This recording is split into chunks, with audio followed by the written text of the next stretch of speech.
Good afternoon, and welcome to our series of webinars focused on bringing you information about COVID-19, infection control, and other nursing home-related topics. The information in these weekly webinars is geared toward long-term care and skilled nursing facilities, but we encourage everyone who's interested to attend. My name is Kathy Caudill. I'm a communications specialist with Quality Insights. Today's webinar topic is Person-Centered Care's Influence in Long-Term Care Facilities, and this is part 2 of a two-part discussion. And now I'd like to introduce our speaker today, Dr. Jean Storm. Dr. Storm is Medical Director at Quality Insights. She has a background in nursing home care, internal medicine, and healthcare leadership. She recently served as Associate Medical Director for Optum United Healthcare. She has also served as Regional Medical Director for 38 long-term care facilities in West Virginia. She earned her DO from Lake Erie College of Osteopathic Medicine and completed her postgraduate training at Mill Creek Community Hospital in Erie, Pennsylvania. Dr. Storm, thank you for joining us again today. Thanks so much, Kathy. And I am so happy to be here sharing one of my favorite topics in healthcare in general, specifically in long-term care. I really think we get so focused on doing other things in our facilities, tasks, filling out paperwork, doing assessments, worrying about survey, that we kind of forget about why we are doing what we're doing. And that is focusing on the human being that we're taking care of, the resident in front of us. So that is why I am talking about person-centered care today. And last week, we talked about the definition of person-centered care. And we talked about some ways that you can implement aspects of person-centered care in your facilities. And we're going to be continuing that today. Again, I'm going to be reinforcing the core principles of person-centered care, and we're going to be talking about person-centered care, the implication and the impacts that when you implement person-centered care in your facilities, what impact that can have not only on the residents that you are taking care of, but the culture as a whole, and positive impacts on staff. So we're going to be talking about that. And then we're going to be talking about how to enhance your ability to give choice to your residents, how you can kind of pass that on to other providers in your facilities and improve overall care delivery. So we're all very focused on staff stability in our facilities. And it's interesting, I teach the course for certifying medical directors in nursing homes. And I was on a forum last night. I was facilitating a forum for medical directors who are in the process of getting certified. So they have to come to several forums during the year that they are undergoing their course to become certified. And one of the medical directors on the call, we were having a conversation around pain management in facilities. And one of the medical directors said, I don't know if anyone else is having this issue, but we certainly are in our state. We're having a problem with staffing in our facilities. And I said, that is universal, right? We're having a problem, a challenge with staffing in all of our facilities across the country, in long-term care facilities. So when we think about getting our staffing stable, I think about engagement, empowerment. So engagement of staff, empowerment of staff, and then helping to provide an opportunity for staff to find joy and meaning in work. And I love these quotes around staff empowerment. We really, as leaders, if you're a leader in your facility, then you really want to empower others. That is really your job as a leader. And then leading well is not about enriching yourself, really doing what is best for yourself. It's really about empowering others.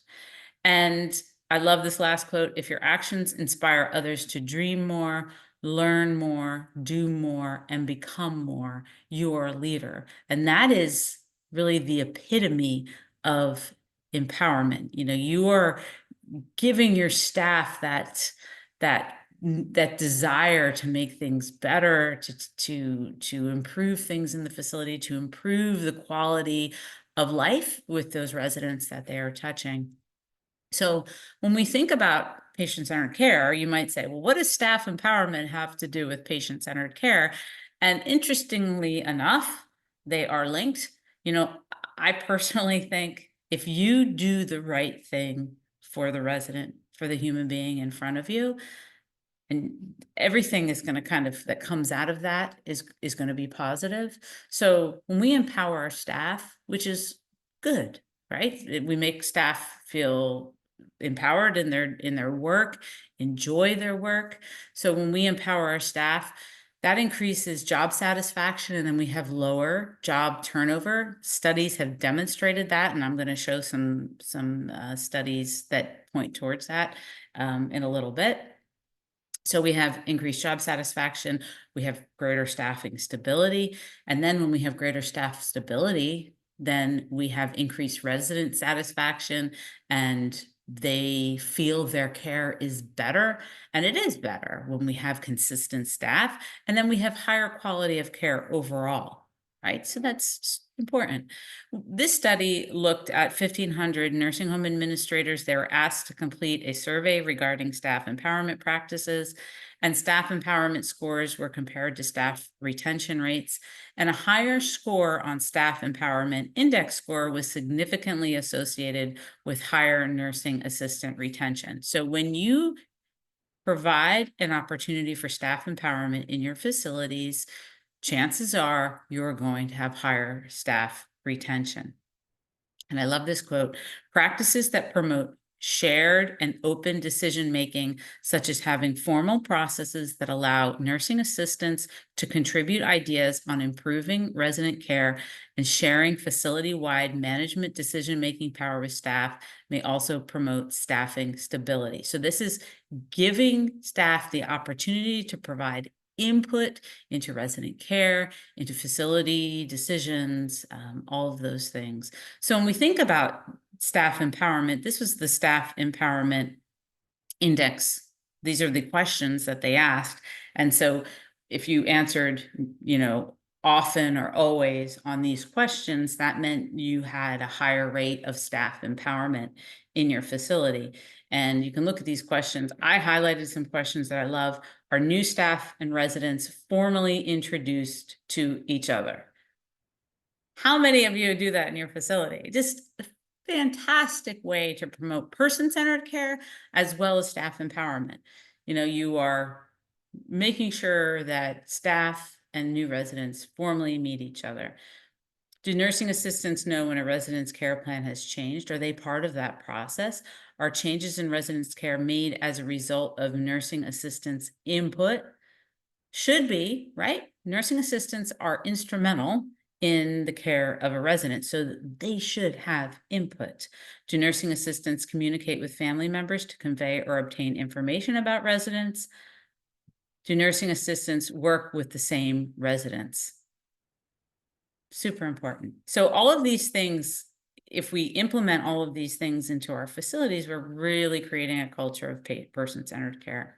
So when we think about collaborative decision-making, this means that a healthcare provider and a patient work together to make healthcare decisions that are best for the patient and respect the patient's wishes. This means we listen to what the resident wants, if the resident can make decisions regarding their care, and then we respect those wishes.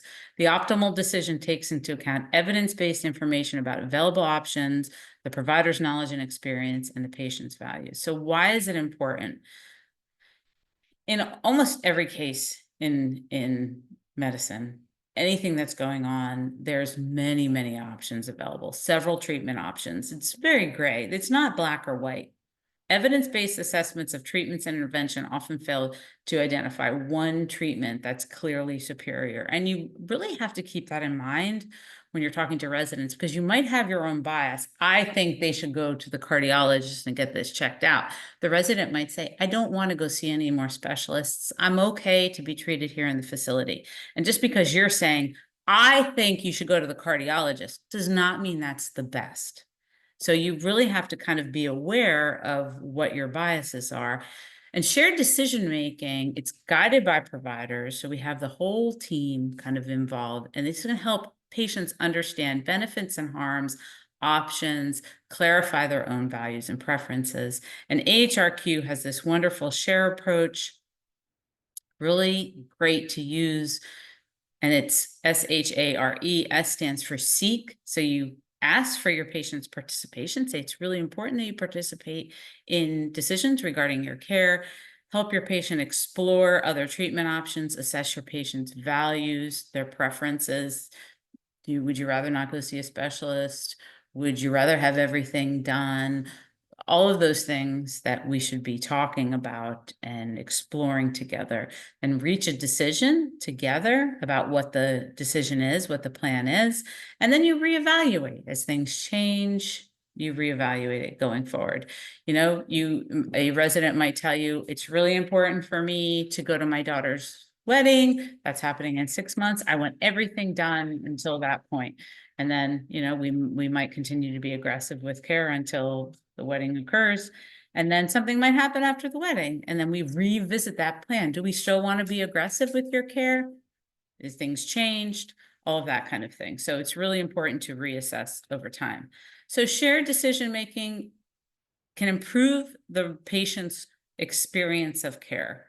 And if a patient is, if they're engaged in the process of shared decision-making, this can improve a patient's adherence to treatment recommendations because it is a plan that they have created. Evidence suggests that most patients want more information that has been given, and many would like to be more involved in their health decisions. As I said, it improves the patient's experience of care. Emerging evidence that it can improve health outcomes. It improves the quality of care delivered and increases the patient satisfaction. And again, as I said, patients want more information, not less.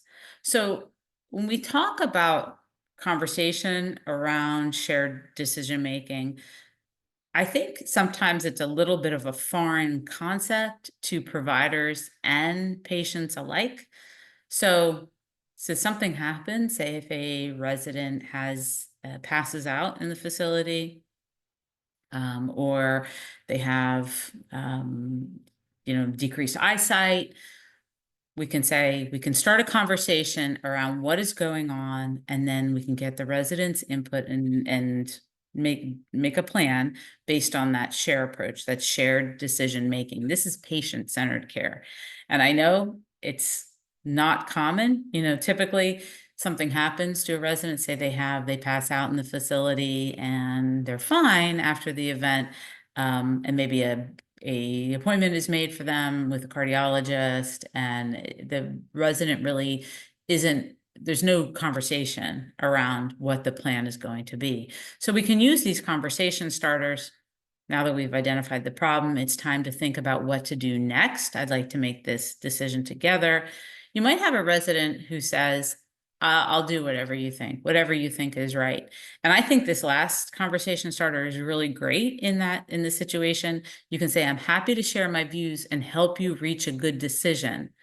But before I do, can I describe some options in more detail? So then we can kind of explore the options together. I would say this seems really, really common sense, but it is foreign in a lot of facilities. So test yourself. Is the following case an example of patient-centered care? An 82-year-old resident develops abdominal pain, fever, and elevated white blood cell count. So it sounds like we have an infection going on. The physician gives orders to send the resident to the hospital, right? You maybe say, I see nothing wrong with that. The resident tells the nurse, I want to be treated here in the facility. The physician has a conversation with the resident and tells the resident, you have to be under hospice and receive no life-prolonging measures if you stay here for treatment. The resident agrees to be transferred to the emergency department after several hours of conversation with staff. So, is this for patient-centered care? I'm going to say, I don't feel this is. The resident expressed wishes to be treated in the facility. Things are not black and white. You can see that the physician has decided that the resident is going to receive treatment the way the physician sees that they should receive treatment. That's not how we should be delivering patient-centered care. We should be talking to the resident, asking what their wishes are. And in this case, the resident was very clear. I want to be treated in the facility. And the physician said, you can't be treated in the facility only if you're under hospice, and then you're not going to be treated at all.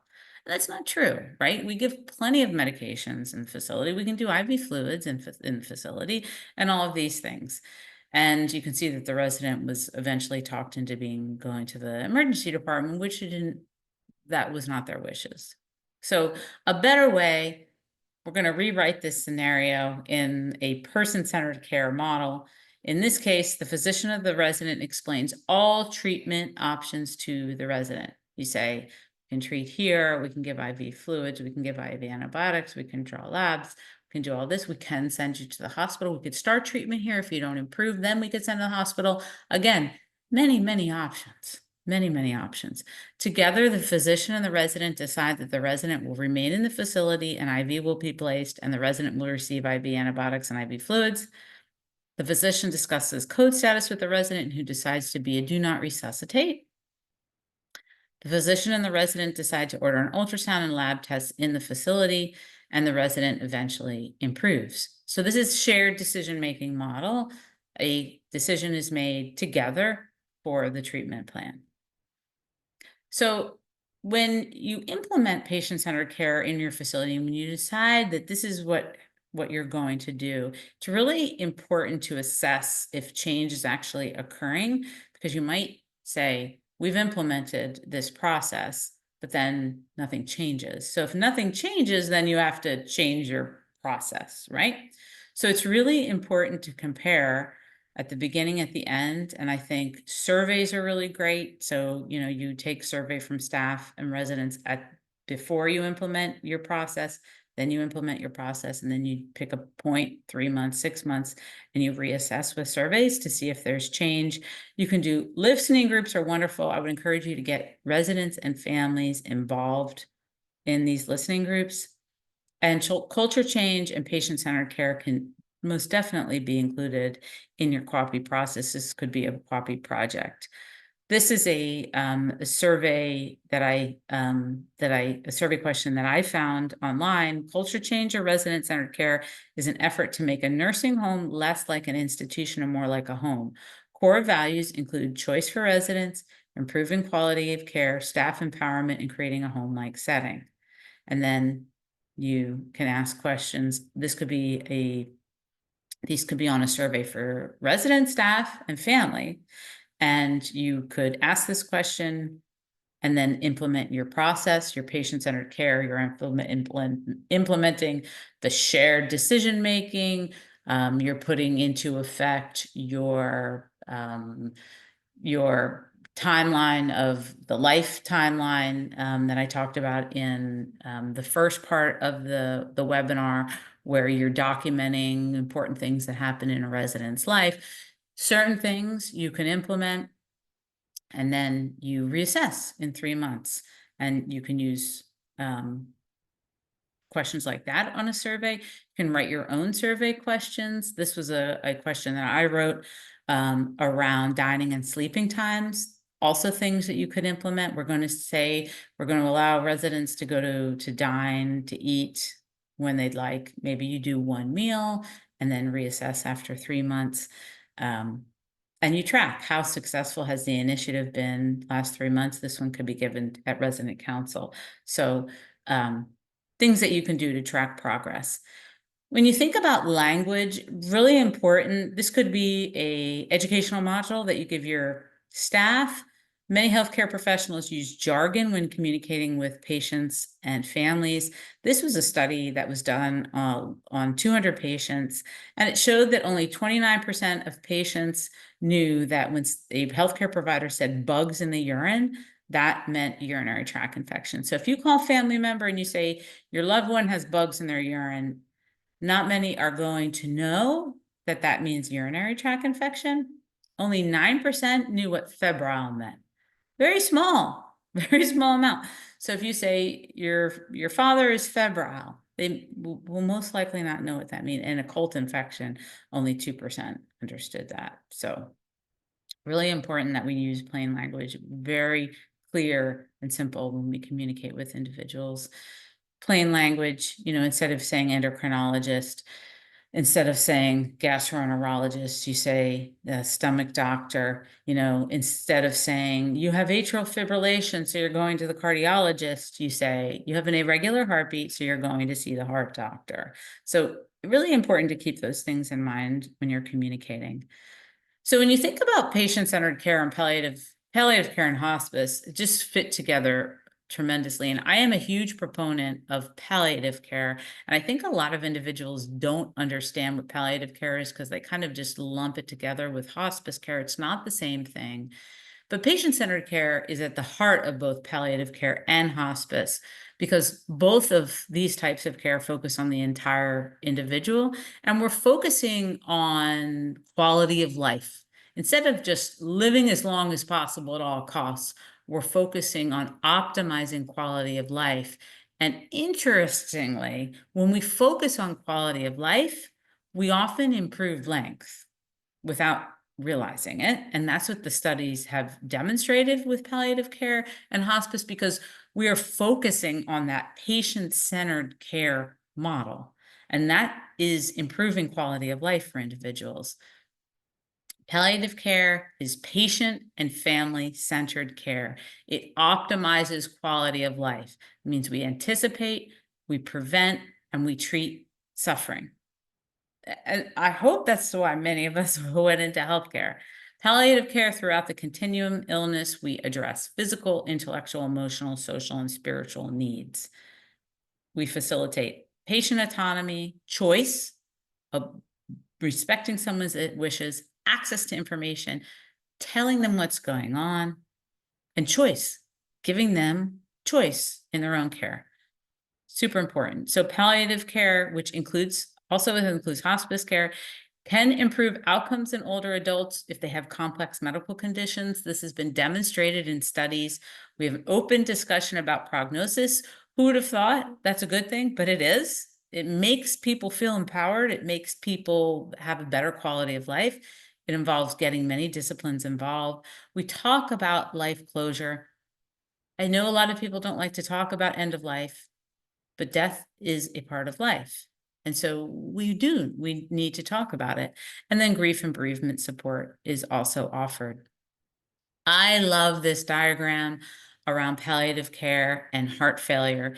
You think about heart failure, many of the residents that you see have heart failure, and we typically see the traditional heart failure management. If someone gets volume overloaded, they gain weight, they have edema. We manage those trigger events. We choose the therapy. We talk about prognosis. We do assessment. That's just the very traditional model. When we involve palliative care in our heart failure patients, we think about all of their symptoms. We talk about medical decision making. We talk about all the options. We do not assume that we know what the resident wants. We talk to them and we find out what their wishes are. We assist with advanced care planning.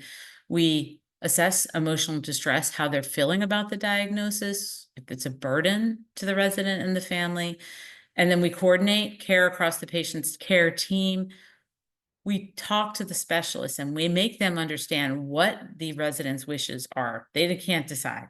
The consultant cardiologist cannot decide what's going to go on with the resident.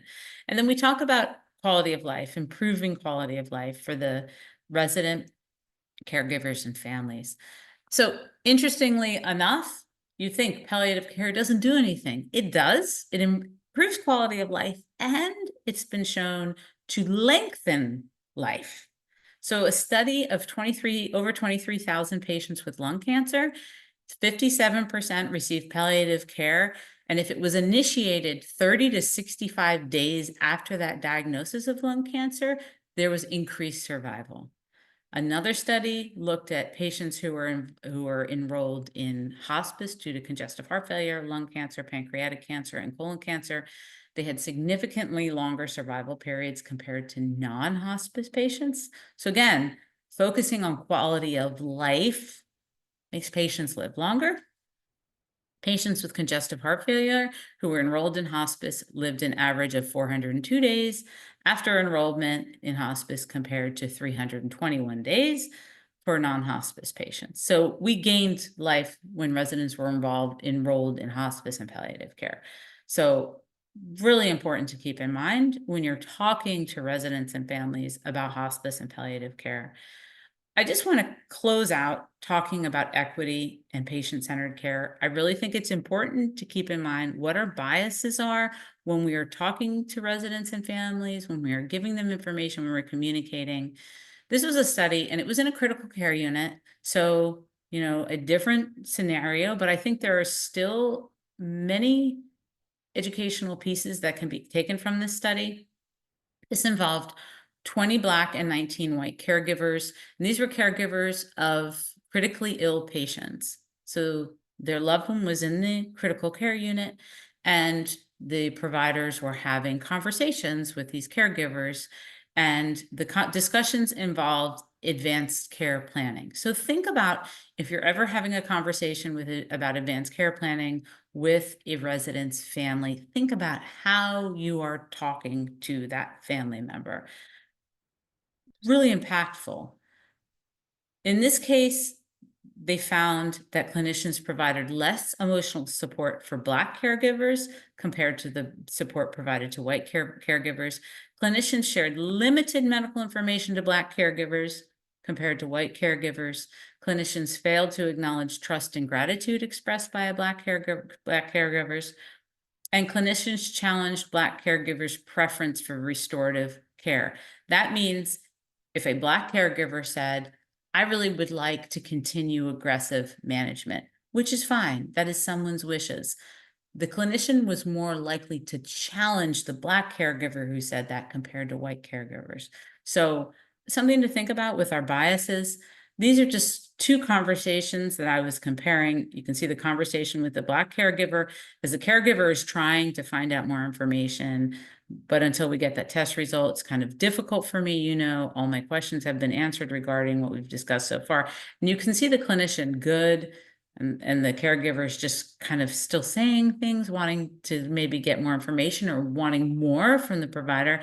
And the clinician's just saying good, right. So difficult, right? This is problematic because the provider isn't giving the caregiver any more information or any reassurance or any of that kind of thing. But if you look at the conversation with white caregiver, the caregiver says that test scares the heck out of me. The clinician says, starts explaining, well, we will, and kind of reassuring, we will have preliminary testing, things like cell counts, and then the caregiver saying, thank you, like that would be wonderful that, if you could give me some preliminary results. And the clinician is saying, yes, I know meningitis sounds scary, but bacterial meningitis is something that we can treat. This is what we should be doing with every resident caregiver. So something to think about when you're talking to residents and families. So advanced care planning and person-centered care, we're going to place the highest value on patient autonomy and human life. We're going to find out the residents' true feelings and desires, and we're going to relay the residents' desires to physicians. We're going to share information on the patient's end-of-life wishes with other team members, and then thinking about conflicts among residents, relatives, healthcare professionals. Call on the ombudsman if you need to. I think that the ombudsman is an individual that maybe we don't get involved enough with resident cases. So really important if we have some conflict with family. So final case, an 89-year-old resident sustains a hip fracture, which is surgically repaired in the hospital. The resident is transferred to a skilled nursing facility for rehab following the surgery. On admission, the resident expresses her wishes to be DNR as well as do not hospitalize, meaning do not send me back to the hospital. 2 weeks later, the resident is seen in the orthopedic surgeon's office, and there is a concern for an incision infection at the hip surgery site. Right. So you think, okay, send to the hospital, right? But no, this resident is do not hospitalize. Those are the wishes. The surgeon sends the resident to the hospital for evaluation without consulting the facility or asking the resident what her wishes are. So this is not person-centered care. this consultant should have been made aware, and the consultant should have called the facility to find out what the resident's wishes are and had a conversation with family and the resident. And I love this quote about person-centered care. Part of the discipline of the person-centered care approach is not to make assumptions about the client's appropriate process, but to follow the process laid out by the client. Super important. So some take-home points. Person-centered care emphasizes the importance of understanding each patient's individual needs. It is the cornerstone in our long-term care facilities. It is the culture. It has a significant impact on patient outcomes. We have more effective treatment strategies. And then healthcare providers can enhance the quality of medical decisions and overall care delivery in long-term care facilities by integrating person-centered care practices and through specific strategies tailored to individual resident needs. If you have any questions at all, please feel free to reach out. Happy to field any questions around person-centered care or long-term care in general. Thank you, Dr. Storm. If anyone has a question, please submit it using either the Q&A tool in your Zoom menu or the chat feature, or you could also raise your hand if you would like to ask your question out loud. In a moment, we will begin the Q&A, so go ahead and submit that if you have a question. I'd again like to invite everyone to next week's webinar, which will be about updates for the QIN-QIO's 12th Statement of Work, and that will be the same time and place next Wednesday at 2 p.m. And again, that will be the final webinar in this Wednesday webinar series. And now I will look to see if we have any questions. Doesn't appear that we do. Dr. Storm, is there anything you'd like to add before we close out for today? I would just like to encourage you to implement even one strategy that I presented in these last 2 webinars. And if you have any questions, like I said, please feel free to reach out. I'm happy to help. All right, thank you, Dr. Storm. So I think we can wrap up for today since I don't see any questions. Before we sign off, we'd like to ask everyone here to please answer a short evaluation of today's webinar. It is anonymous and will show as a pop-up as soon as the webinar ends. So if you have a couple minutes to fill that out, we'd appreciate it. Dr. Storm, thank you for joining us today and for this great presentation. And I'd like to thank everybody here for joining us today. We hope to see you again here next week.